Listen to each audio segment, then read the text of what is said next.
সবাইকে আজকের ক্লাসে স্বাগতম। আজকে আমরা পঞ্চম সপ্তাহের ষষ্ঠ শ্রেণীর বিজ্ঞান বিষয় অ্যাসাইনমেন্ট কিভাবে সহজে নির্ভুলভাবে লেখা যায় তা নিয়ে আলোচনা করব। অ্যাসাইনমেন্টটি হচ্ছে এরূপ: অ্যান্টিবায়োটিক সিরাপ জাকিয়ে খেতে হয় কেন? এই মিশ্রণকে কি বলে? 2. দুধ কি জাতীয় মিশ্রণ? ব্যাখ্যা করো। 3. নিচের ছকের ছবিগুলো দেখে উত্তর দাও। সরল যন্ত্র কোন শ্রেণীর লিভার যুক্তি দাও। কিভাবে যান্ত্রিক সুবিধা বাড়ানো যায় তা ব্যাখ্যা করতে হবে। আমরা একের উত্তরটা দেখি।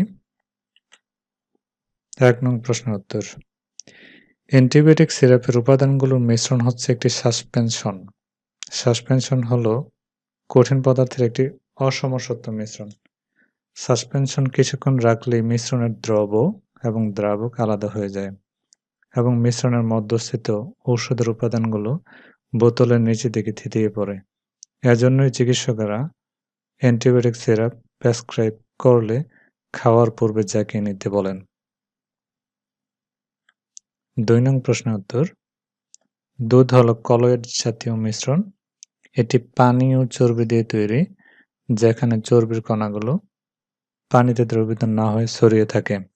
এ জাতীয় মিশ্রণে অতি ক্ষুদ্র কোনো বস্তুকণা অপর বস্তুকণার মাঝে ভাসমান অবস্থায় থাকে এবং এতে কখনোই কোনো তলানি পড়ে না।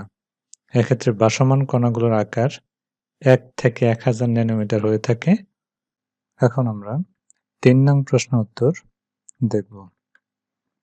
উদ্দীপকের প্রথম চিত্রটি হচ্ছে জাতি, যা দ্বিতীয় শ্রেণীর লিভার। কারণ জাতিতে প্রযুক্ত বল ও ফালক্রাম থাকে 2 প্রান্তে এবং ভার থাকে মাঝখানে, তাই এটি দ্বিতীয় শ্রেণীর লিভার। উদ্দীপকের দ্বিতীয় চিত্রটি হচ্ছে হাতুড়ি, যা প্রথম শ্রেণীর লিভার। কারণ হাতুড়িতে প্রযুক্ত বল ও ভারের মাঝখানে ফালক্রাম থাকে, তাই এটি দ্বিতীয় শ্রেণীর লিভার। প্রথম শ্রেণীর লিভারের যেমন হাতুড়ির যান্ত্রিক সুবিধা বৃদ্ধির উপায়: এ ধরনের লিভারে ফালক্রামের অবস্থান মাঝখানে থাকায় হাতল দিয়ে বল প্রয়োগের মাধ্যমে যান্ত্রিক সুবিধা বৃদ্ধি করা যায়।